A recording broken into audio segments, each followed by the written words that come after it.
Well, you look the part, but let's see some of your moves.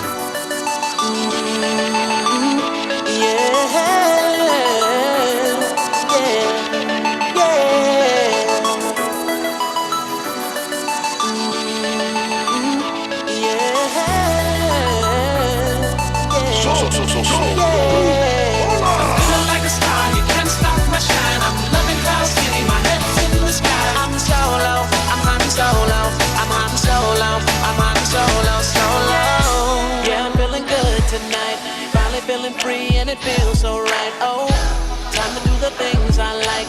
Gonna see a princess, everything's alright. Oh, no job but an answer to, ain't a fixture in the palace zoo. No, and since the carbon nights off me, I'm living life now that I'm free, yeah. Told me get myself together, now I got myself together. Now I made it through the weather, better days are gonna get better. I'm so happy, the carbon night is gone. I'm moving on, I'm so happy that it's over now. The pain is gone. I'm putting on my shades to cover up my eyes. I'm jumping in my ride, I'm heading. Fordo. I'm the only one here right at the moment. I'm just waiting on Ken. My John couldn't make it tonight, but our chat's working. So welcome all who are watching. Let's see. Make sure I put the right stream in. Is the audio working? Can you hear me? It is not. Let's see. Video settings. About in. All right. It appears. Okay, good. All right. So, no super tons of Star Wars news that we can actually talk about this week. That's good. So I don't know. I don't know how long this episode will be. But because I know John couldn't make it, and Ken was going to make it. Oh, there he is.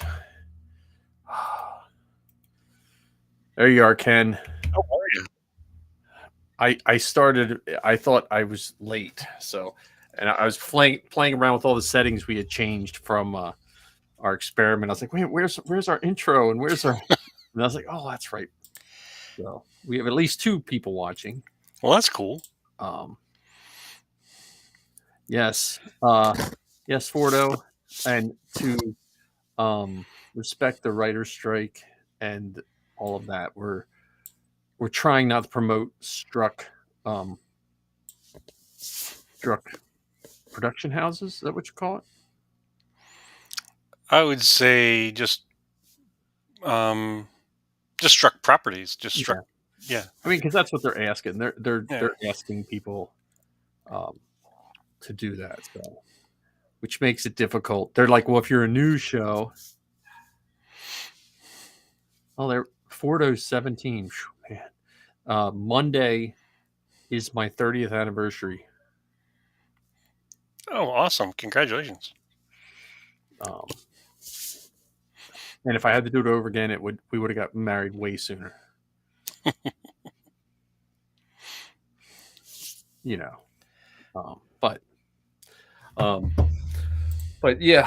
So I worry because I see a lot of these cons and stuff taking advantage of podcasters and influencers in place of talent, and I worry that that's going to come back and haunt some people. You know, because I don't know. Sometimes memories are way longer. Well, and I mean nowadays, you have external memory, so things are saved on video, things are saved on audio. Well, and it's not really because it's not being filmed again, but I did see the re-releasing American Graffiti. Really? Well, it's the 50th anniversary of it, I think. 2 weeks from now. Wow. That was my first George Lucas movie that I didn't know was a George Lucas movie. You know what I mean? Because I came from like everyone I knew was like a Motorhead. Like even when I was a little kid, like everyone just where I lived across from an auto body shop, like my grandparents, but it was like a hillbilly auto body shop, like it was out in the woods. You know, there's always cars and um, everyone had a Chevelle or a Bel Air or a GTO or something like that. My stepdad had a GTO for my senior for a gift for graduation. I got to drive his GTO for 2 weeks. His 65 GTO. And those were and still pretty popular cars. Yeah, yeah. His was a convertible. I'm not a big convertible guy, but it was a 389. I went from driving my Beetle around to driving the 65 GTO. You know. They might as well have just been in a rocket ship at that point. Oh man, yeah, yeah. And it was it was like a totally restored. It was beautiful. So, but it's going to be just the two of us tonight. IG-11 is. I just got to put his eyes on, which I would have had them on, but I had to be a lumberjack the last day and a half. So I have a giant tree. I tried to save a tree today, and I spent way too many hours climbing around the tree to try to save it, and it didn't work because it knocked a smaller tree down. Like it blew like 10 feet away. The whole tree just got lifted up and blew, and it knocked one down. So I thought, I could save it if I cut it out. And I couldn't. So I wasted life and limb for nothing. Lessons learned. But I was going to talk. I know John can't make it today, but he's off Beskar. At Beskar won't polish it. So I did want to ask you. So we'll do it right here. That helmet that you ask. So yep. It would be, I forget what the model costs. Filament would be $9.75. That's so Whatever. to me. If you want it, I'll print it. Yes, please. Okay. Hang on. Oh, hang on. Print it in your style where you.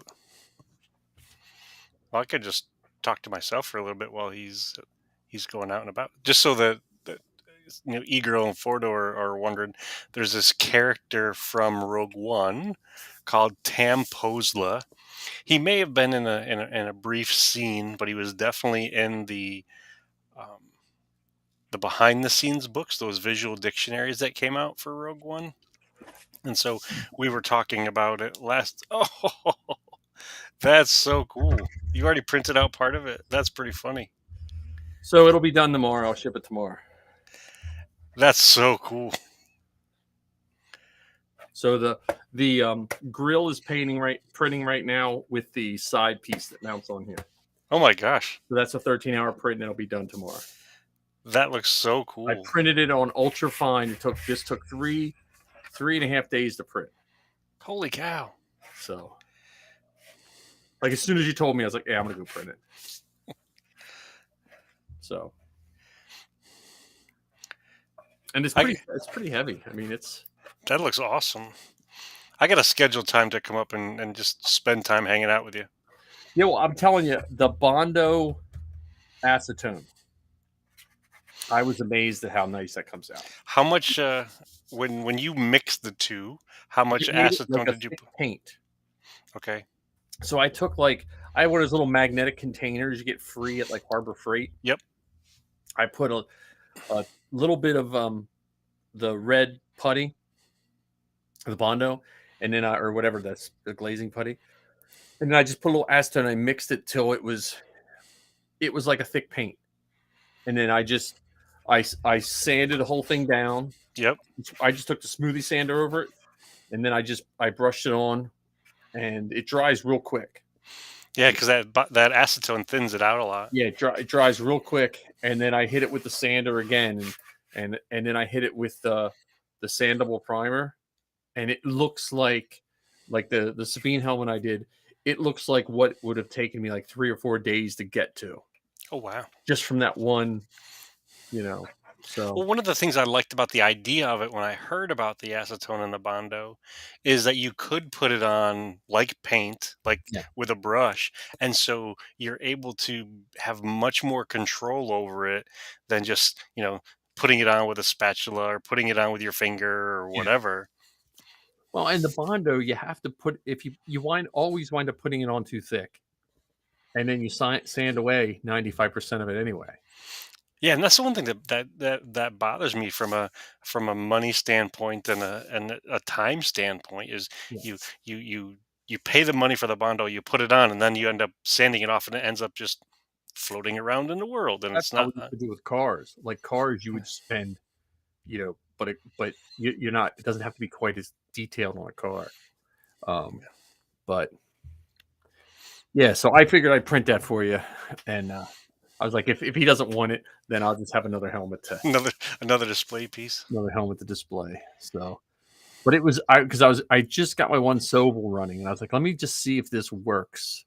Like, and it went. That's the first shot, just worked, and then the other stuff I'm printing on my CR10, same settings, so fine settings.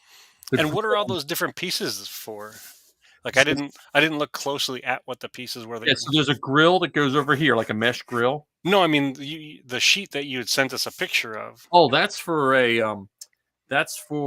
the pistol. That's for Sabine's pistol. Ah, okay. So you just layer the pieces It's together. basically the same pistols I give you, Yep. but it's in pieces. So, because there's a couple things like I noticed on the one poster, she has a rounded grip on the side, so I'm gonna have to make a rounded grip and glue to the side. She has it looks like lettering for safety on the gun on the side of the one pistol on the yellow pistol. So I'm gonna try to Dremel that out onto the so then I won't mess a whole gun up Okay. if I do that. So I don't know. I might just go with a one piece gun because that whole thing was printing. When I came this morning, the filament broke at 48 hours in, and so that whole sheet was wasted because it didn't print the final layer. So So there's not enough to salvage to put. no, because it was there was a two little pieces like the one butt plate and the two side plates, but it'll be more work for me to take them off the file than to just reprint the whole sheet again. Oh wow. So live and learn. They'll go in my giant tub of 3D Greeblies. Um, Yeah, I was wondering if you could like put them together just to have as like a a, a prop for a setup or whatever, not to put in a costume or anything. yeah. Well, I think the last time we had an armor party, I just had a big tub, and some guys just like I was like, just like take whatever you want. So Plastic treasures. yeah, so they can all be Greeblies. Um, but no, what I was going to talk to John and you about was um, what like let's our fantasy display table at Fan Expo, Philadelphia. What would what would we like if they said, "Hey, Ken and Mike, we loved your panel last year." Panel, and I say, "Hey, could we get a table?" What would we do at our table? This, I know we'd have IG-11 Well, I think IG-11 and Grogu. and Grogu. Because I think Grogu is one of those cool props that you can say, "Here, hold the baby," Yeah, and it can, a toddler can hold the baby, or the 95-year-old grandpa who's also enjoying it can yeah, hold the baby. Um, and what I was thinking, instead of it having be like a lot of those cosplays where it's a table, two chairs behind it, and then a backdrop. See if there's a way of having depth there, so you've got this small table to the one side should you need to sign anything, should you need to have a place to sit and wait for folks to come up, but have more of an open space for folks to with a backdrop like a Star Warsy themed backdrop and IG there, so they step into the space rather than just coming up to an autograph table like you see a lot of the cosplay characters, or yeah. even the celebrities sitting behind a table. Celebrities. The word celebrity is getting that's a wide swath. I mean, I'm happy for every single one of them, but it's it's weird. I mean, there was someone There was someone in our garrison, I think, that used to dress up like a superhero or something, and they were actually selling pictures of themselves for like $2. They had a table at a con. I was like, okay. Yeah, I was thinking a table. Like now I know how the internet was, but I was like, man, I wonder if we could rig it up that we could like podcast live from the table. Like just have a live stream and just have a setup with a mic and have anyone stop in. Well, I think the biggest challenge with it is that you're often in one of these really big buildings where the Wi-Fi connection isn't as strong as it Right. as it could be. Right. And so it would be a great idea. And the other piece to that is not all conventions give electrical access to the vendors or the exhibitors. Yeah, that's true. But Yeah. I don't think there would be any harm in asking about that possibility. Yeah. Well, I know, like, I hope if we get a panel, I hope we get the downstairs panel again. Like, I thought we had I wish I would have taken a picture of all the people sitting in the audience when we were there because we had a lot of people. Yes. And I watched people on the floor and they had less people than us because they had less seating in general. And they had less plus you had to fight with all the noise. Yeah, and the other thing I thought was interesting about ours, and I apologize for not doing more, but it's not as if, we spent a whole lot of time, effort, and energy saying, "Hey, folks, come to our show. We're gonna." We didn't have a sign spinner. Yeah, we didn't have any of those things. We didn't have a busker at the door Yeah. saying, come in and see these four knuckleheads on stage. We didn't do any of that stuff. Well, and I think podcasters are their best hype men or women and worst hype men and women. Like because we were talking earlier about numbers, like for your last show. If you get too crazy with the numbers, um, I don't know. I think sometimes the numbers are misleading. Well, I think at least they're, well, and we've talked about it a couple times before, hard to tabulate. So, Yeah. for instance, for whatever reason, I don't know the ins and outs of it because I wasn't involved in it, but our iTunes account wasn't working. We weren't able um, to upload episode 35. And so what Anthony ended up doing is he deleted the whole thing, Yeah, I saw that, and then you lose all your numbers. and you lose all your numbers, you lose all your ratings, you lose all your subscribers, and you got to start over from Jump Street. And that's just one, you know podcast platform. So it's wacky at best. Yeah. And I'm also learning that a lot of the folks you and I would consider successful podcasters, they they have, dedicated time, effort, and energy to all of those other pieces, whether it's the social media hype or the, counting and tracking the listeners and viewers and responding, and we haven't done that yet. Well, and I also think, at least from like, I consider Zoe's relatively successful. But if I would look at the numbers, I would be like, how is that possible? Because like when we applied for um, uh, Celebration London, it was right when I went to Anchor. I had no numbers to report. They were like, "What's your numbers?" I'm like, I said, 42. I just switched to Anchor. I have no clue. So, and John, he just started. Like I think, Yeah. I mean, Well, I know I can't remember which event it was, but in order to get a table as one of the celebrities, as one of those, or no, to get a press access, that's what it was. yeah, In order to get press access, you need to display to them that you had a certain number of subscribers, followers, listeners, or whatever. And I think the number that I read was like 50,000.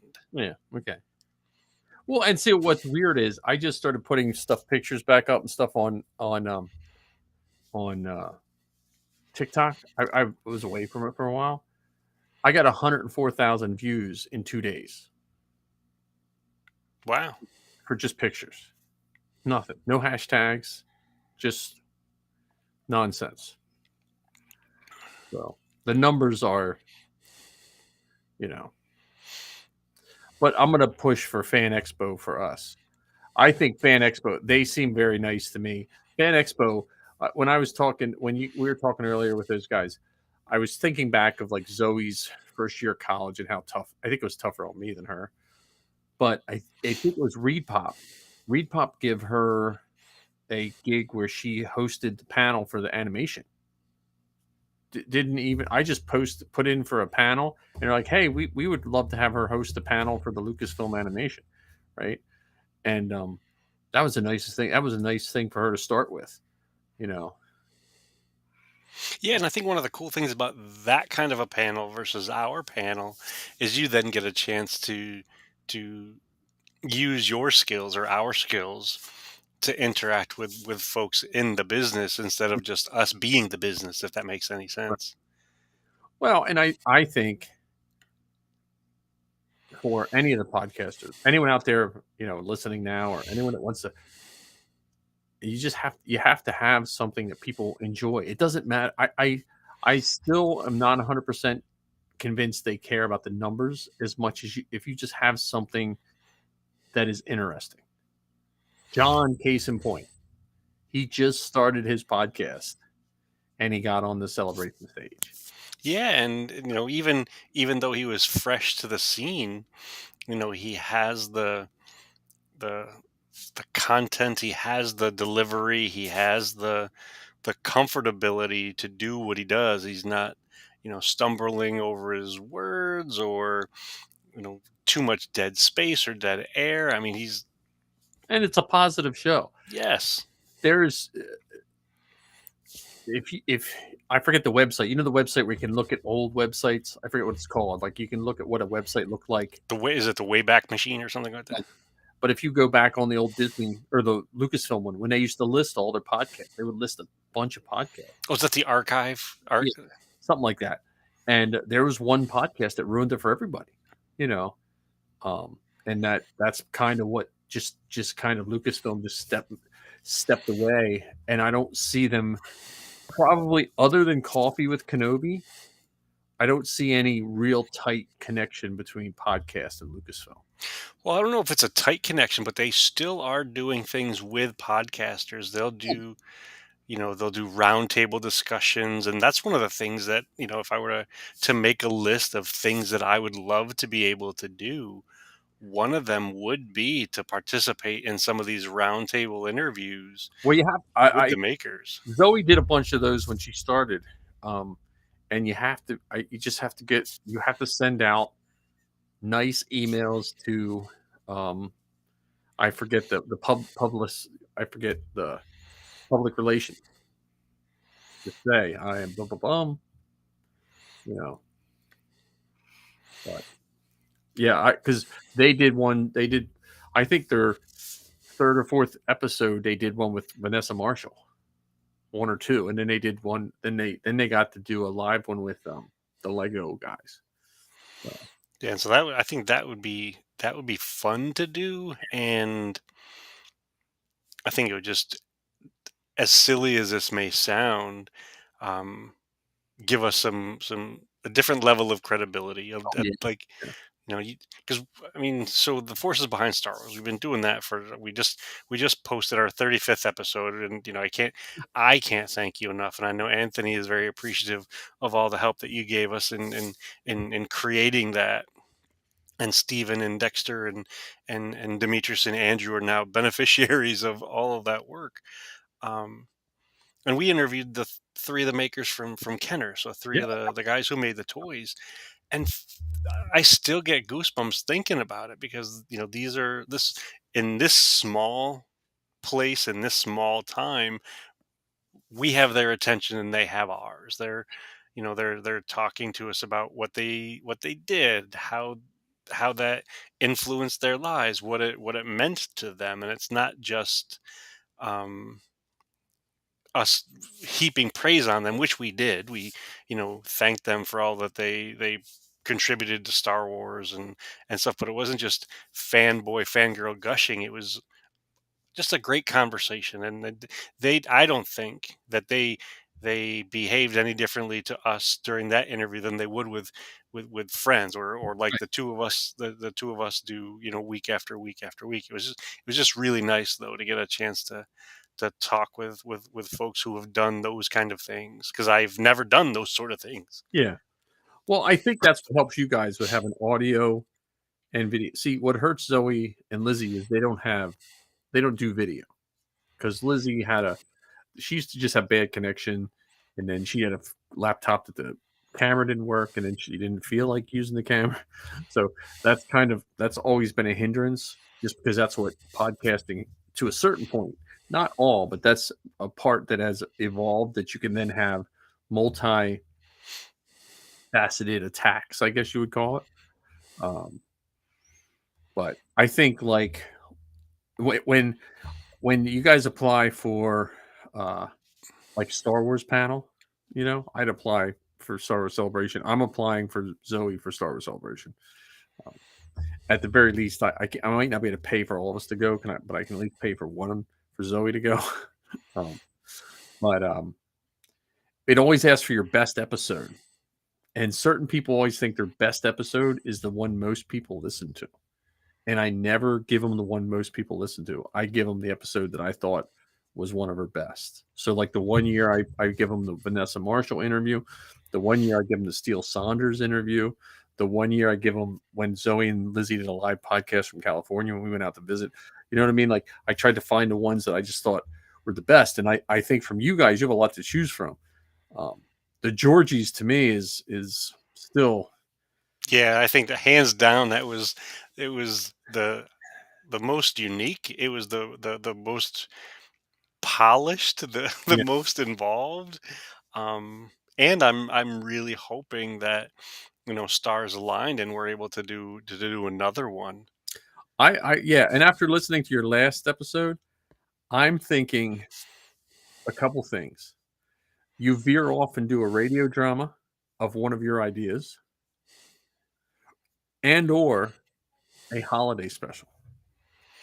Well, with the holiday special, I think the challenge would be to figure out um, how to do those skits that would tie together into one solid story. It would be a you know don't get me wrong, it would be a fantastic idea. And I think it would be a great opportunity for us to enlist the help of our friends that we know that own costumes, whether we're talking about, Rick, his wife, and his son, or Bro from New Jersey, or Ned, or John, or the two of us, with the costumes that we have available. And Yeah.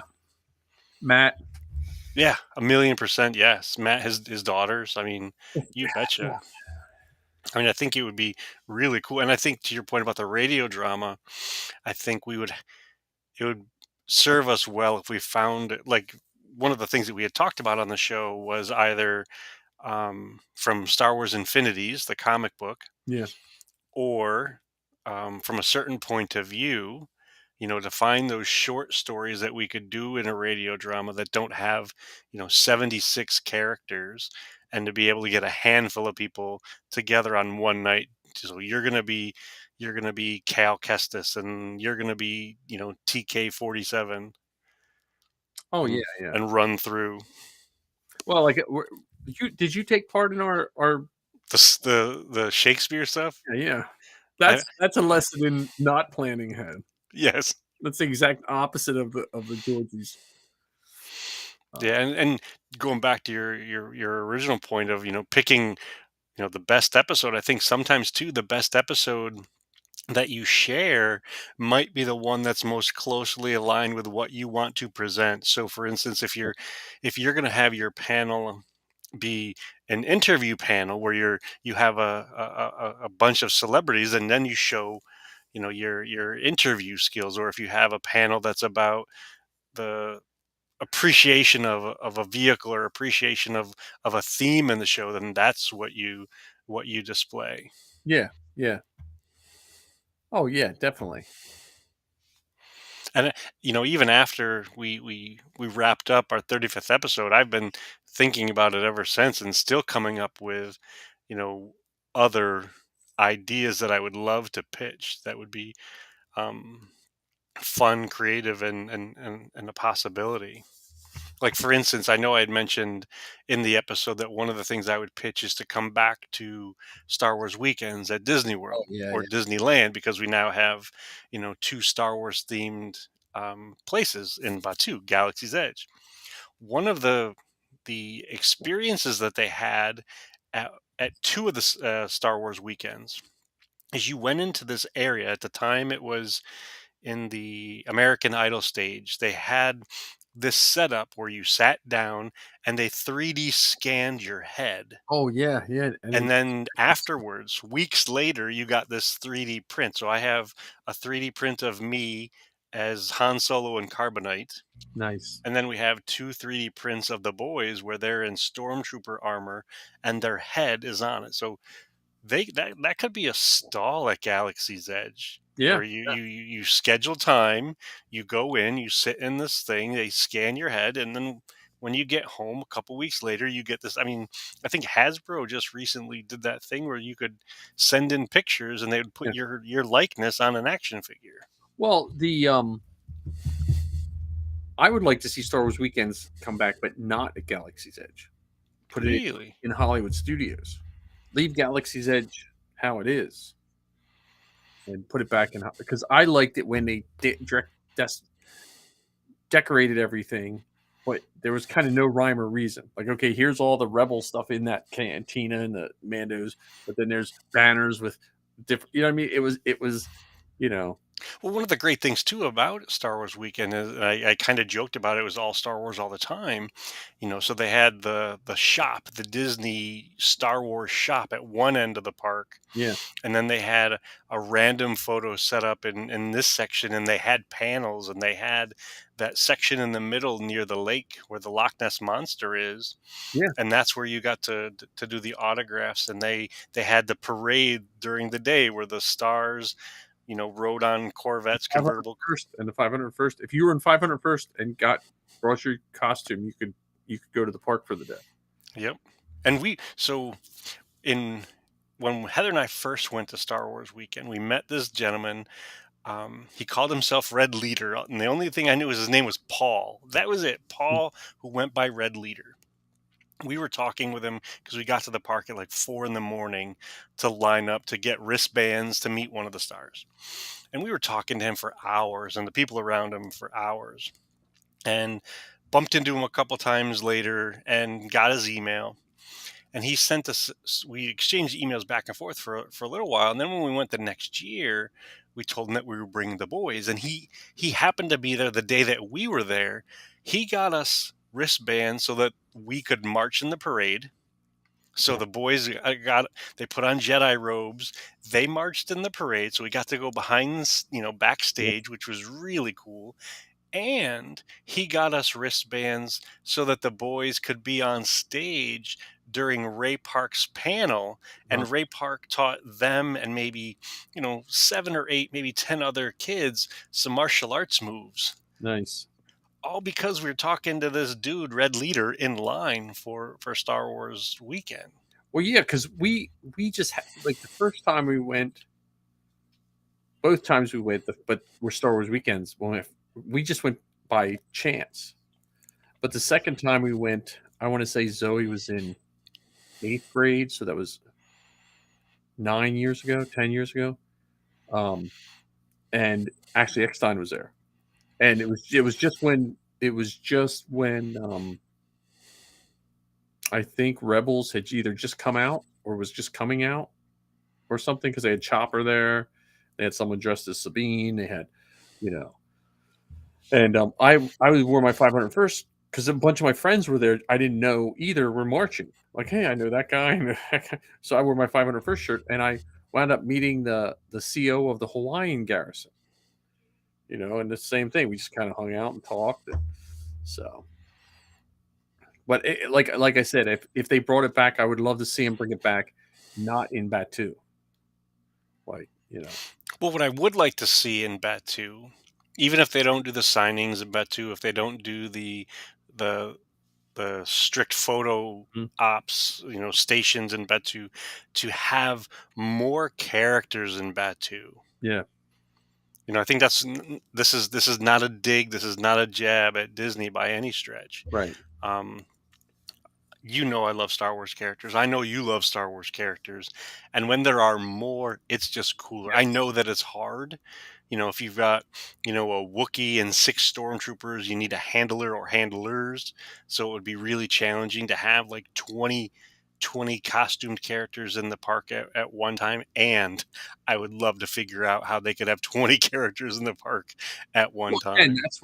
that's where you reach out to the 501st, and you have days where because I would say in all my years at the 501st, most of them are professional when you need them to be professional. Yeah. But yeah, when we were there, I saw Vi, Ray, Chewie, Mando, and a bunch of stormtroopers. Okay. I didn't see Kylo, but it was like 100 million degrees, so maybe I mean, Chewie was there, so. But their Chewie has gotten much better compared to the Star Wars weekends days. Yeah, and we went to one of those. I think it was called the Hoopla, which was, it was a nighttime event, and they would do skits and dancing and all that kind of stuff. And we were in the crowd during one of the hyperspace Hooplas, and we all of a sudden looked around, and there was at least 6 people that were like 7 foot tall around us, and we not that we're eavesdropping, but we were eavesdropping. We were listening to, and they were part of the college program, Oh, and they were also people who performed. that's Yeah, true. I'm gonna guess that they Yeah, were. Yeah, they're like, yeah, we need you to we have a job for you. You failed out of class, but it's okay. We need at least 2 7 foot tall people. yeah, it was really funny. So, yeah, um, yeah. I mean, I don't know. I enjoyed you guys' last show, so everyone should give it a listen. I don't know if it changed the feed though, because I think it still showed up even when he switched it. I think it still came up on my feed. Well, he still kept the same title, Yes, maybe that was it.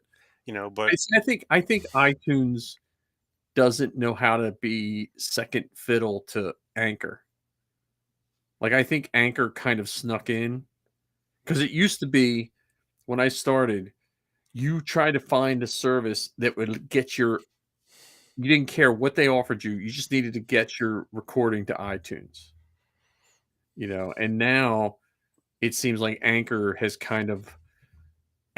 gets you to everybody. And so iTunes is just and most people listen to it still in iTunes, but not now with Android phones and stuff. iTunes isn't the sole market of podcasts. yeah, and from what I understand, Anchor was purchased by Spotify.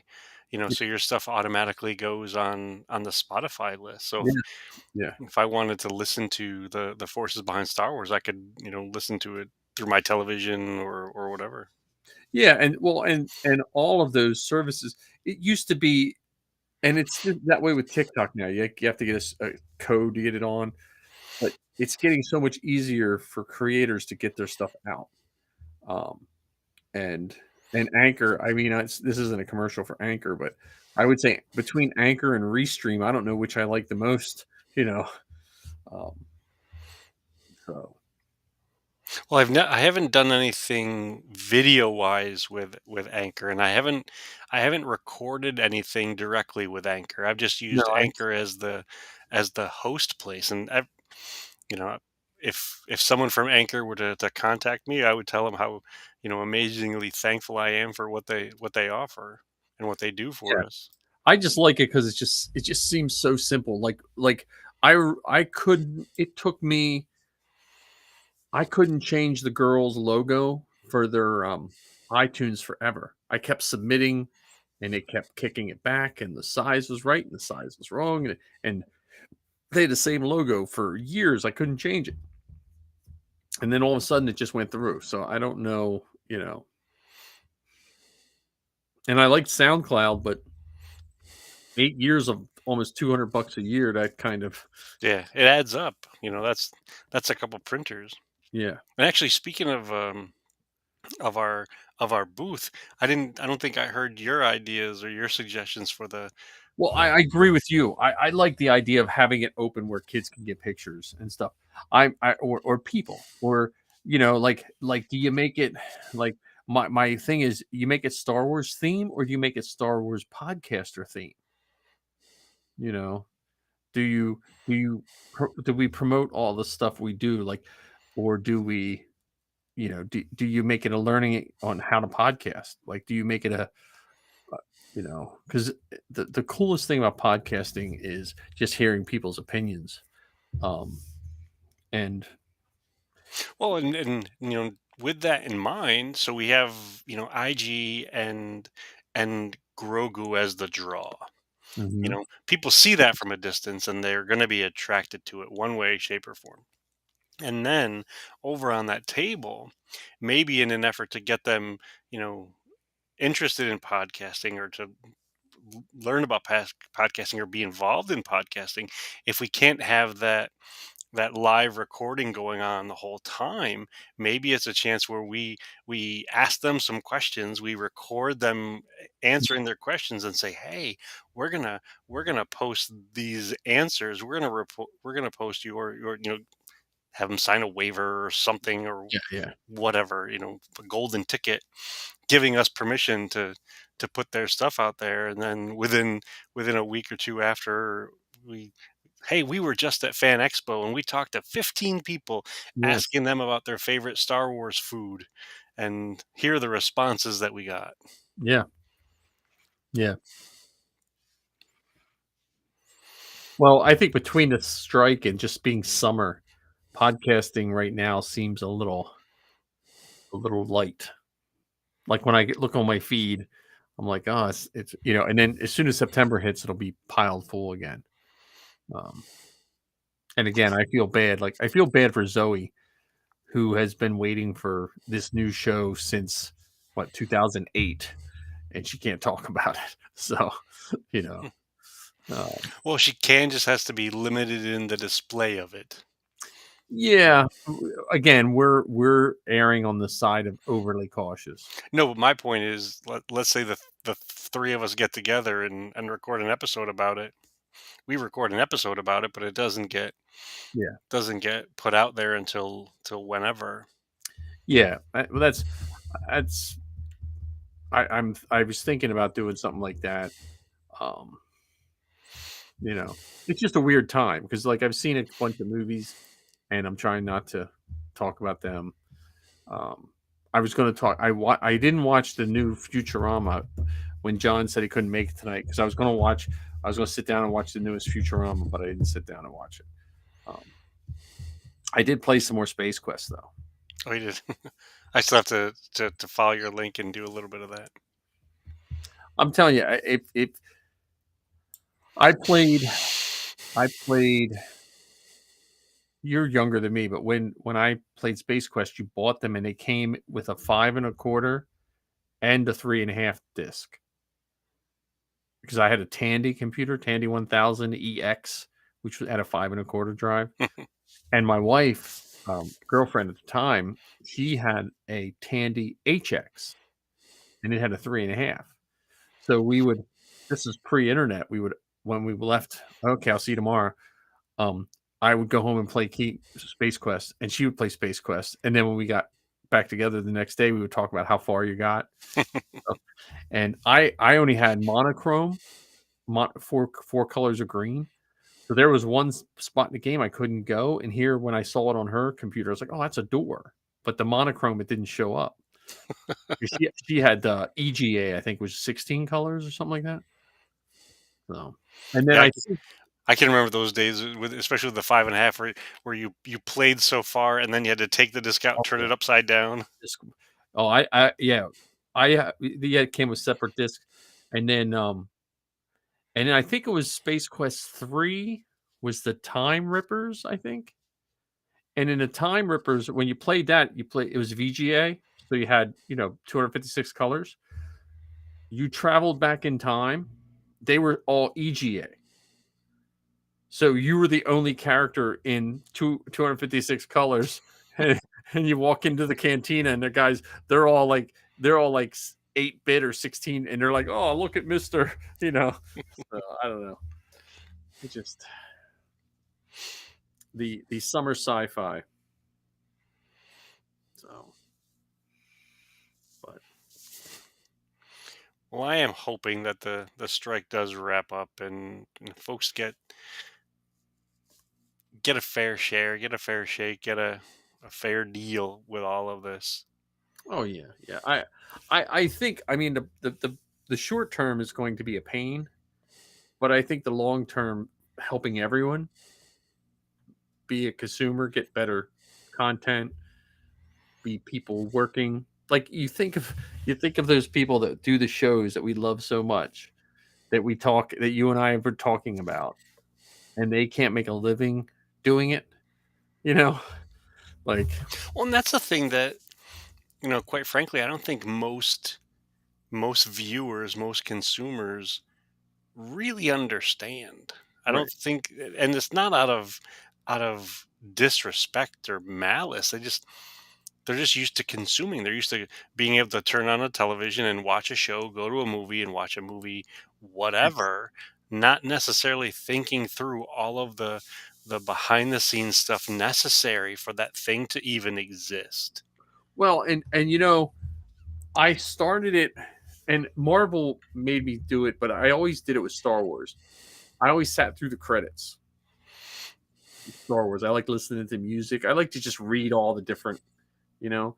But every one of those names gets paid, and the more and more I hear about the strike, most of those names aren't getting paid very well. You know, I mean, so Well, yeah, for me, it started.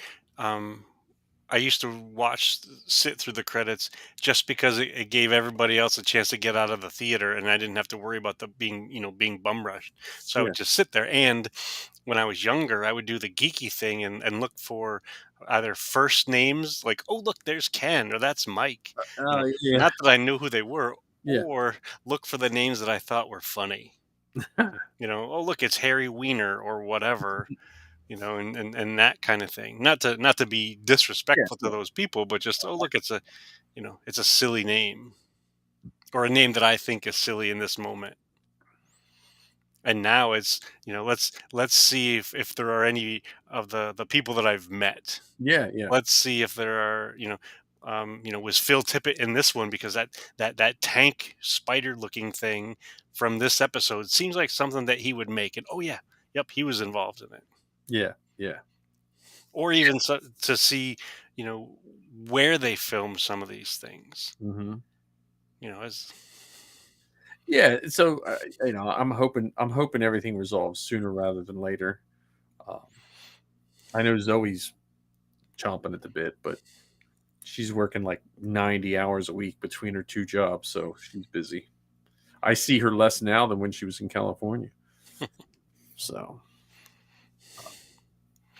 and I don't know if the folks at the tip top are feeling any of the impacts of this yet. no, because this here's what happened. If you put the strike in the like if it's like the strike started right when you filled your car with gas. So the execs are still driving around with a half a tank of gas. They're not going to feel it until, like, wait a minute, we don't. What do you mean we don't have any new shows to put out? Because they still have, and the last time there was a strike, they were like, okay, well, let's just pull up some of these shows that we said we weren't going to do.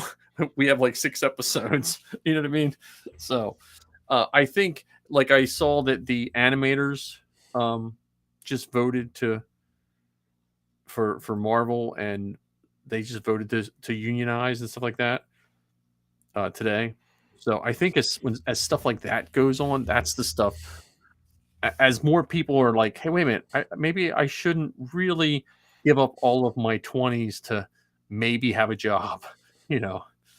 Yeah, and So, unfortunately, unions exist because we can't trust folks to right, be, to be kind or to be fair or to be even-handed with this. right, Unfortunately, right.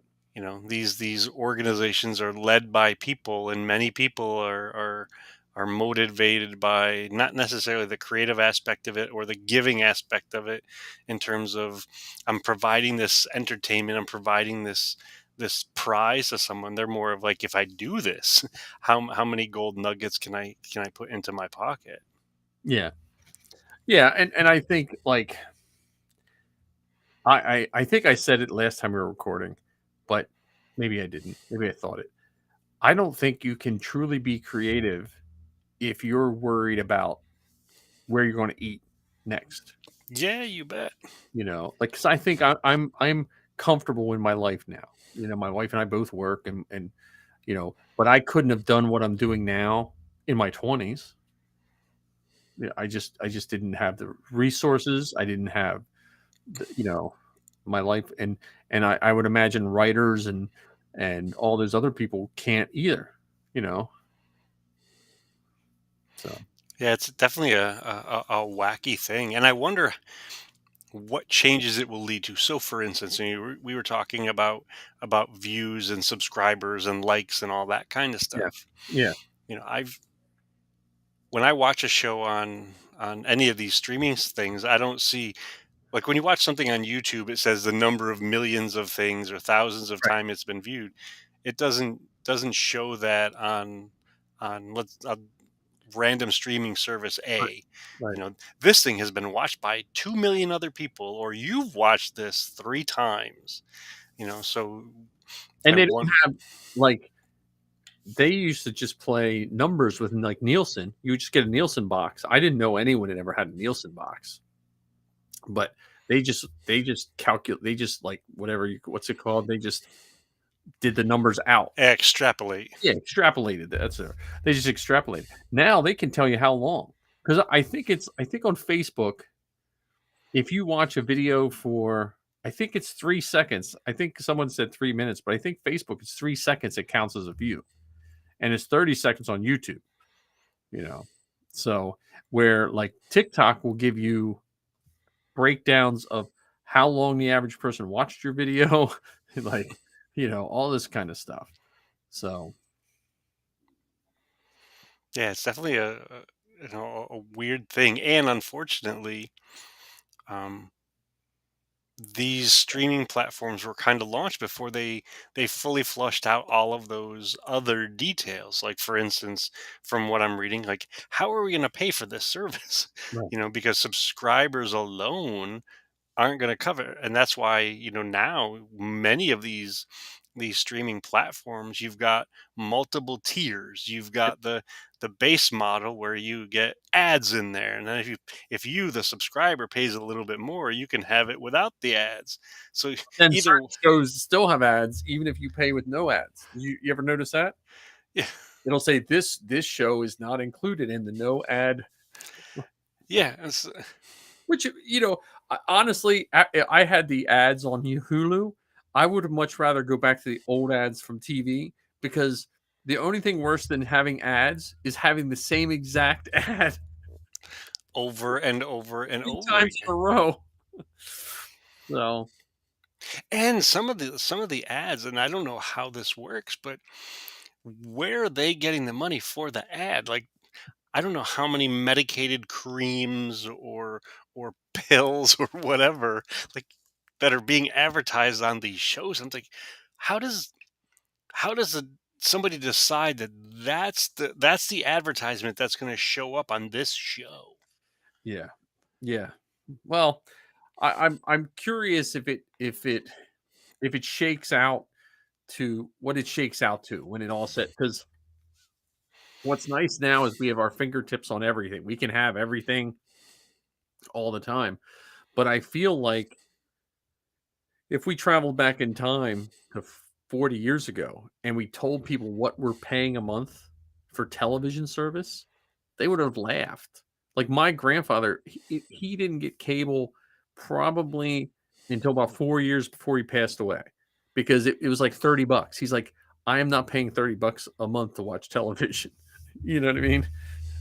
So Well, then you got to add the other bits to that, because not only are you paying money for the streaming service, many people, I'm included, we're paying for the internet service provider, yep, and we're also paying, for our cell phone service.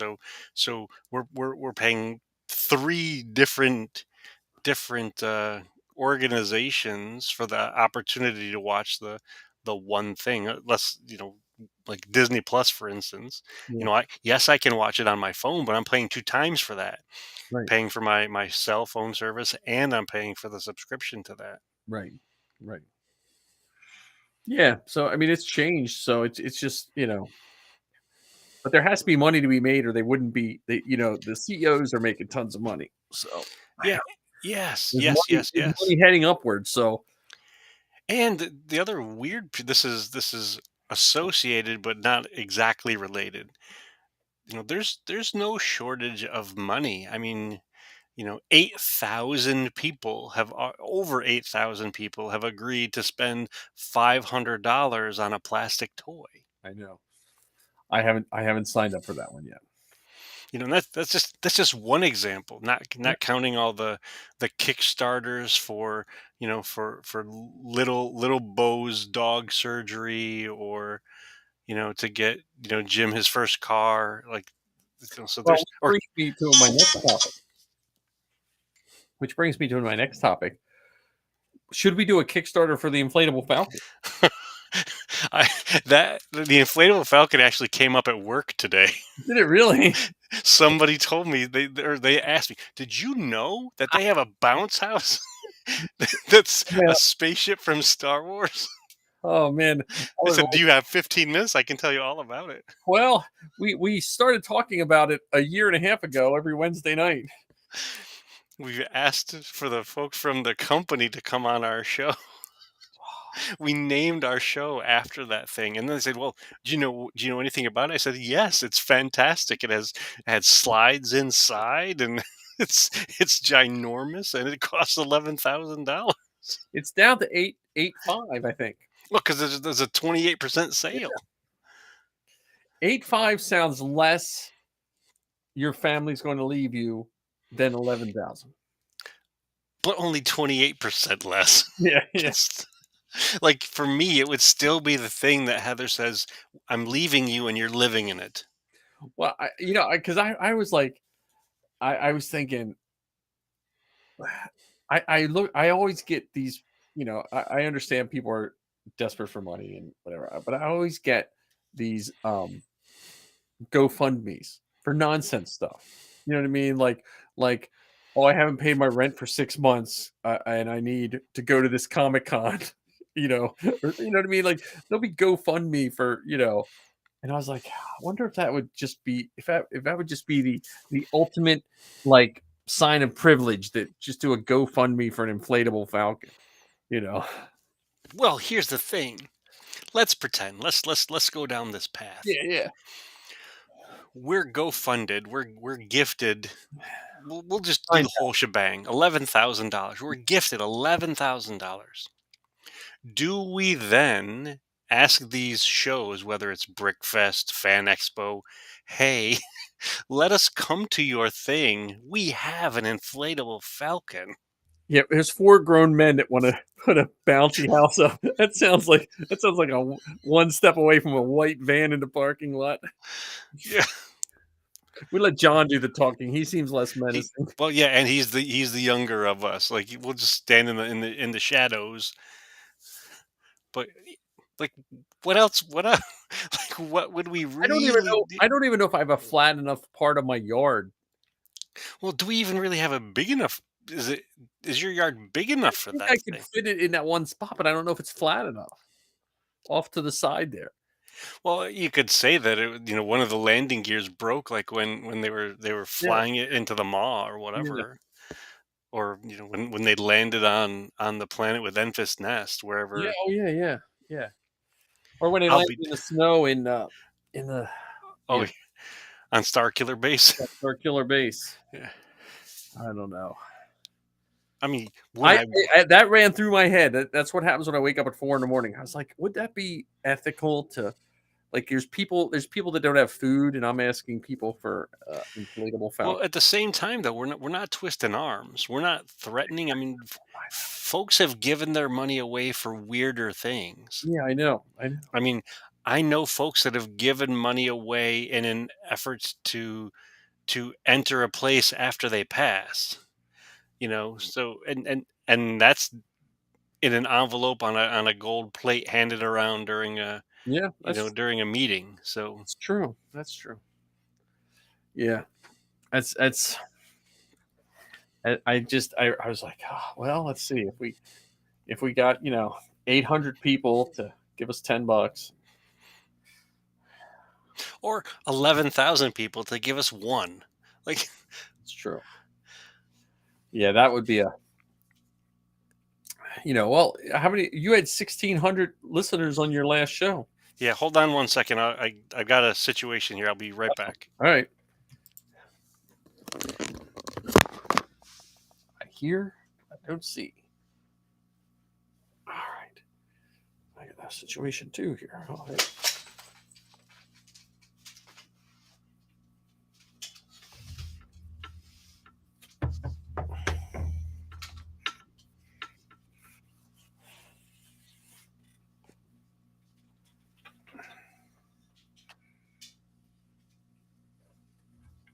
Well, we are 1 minute over our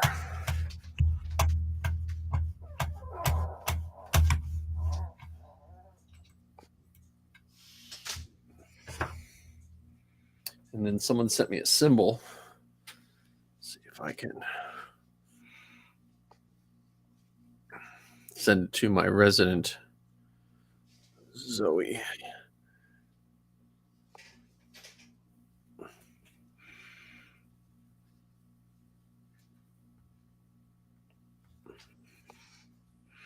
Well,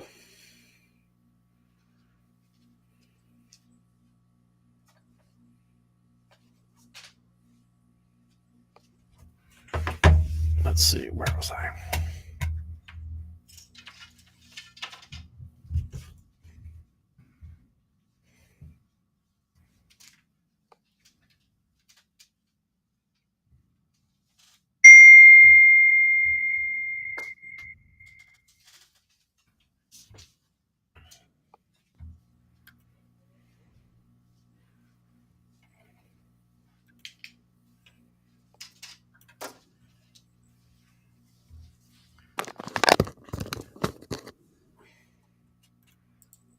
Okay, I'm back.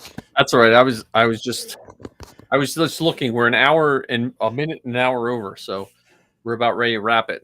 Awesome. No John, but I figured we'll wrap it with this bouncing Millennium Falcon video. There we go. All right. Makes sense to me.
It never gets old. Yep. Ken, it's been wonderful. Thanks for another great flight, Mike. Here's our exit.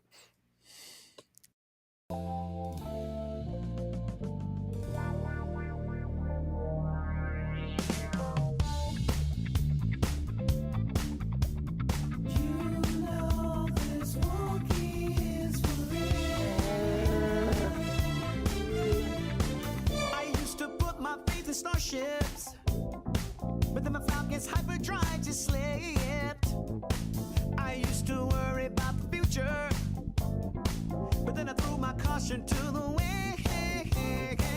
I had no reason to be carefree. No, no, no. Until I took a trip to the treetop side of town. Yeah, yeah, yeah. You know, I heard that wicked rhythm. Hey, I had no choice but to get down, down.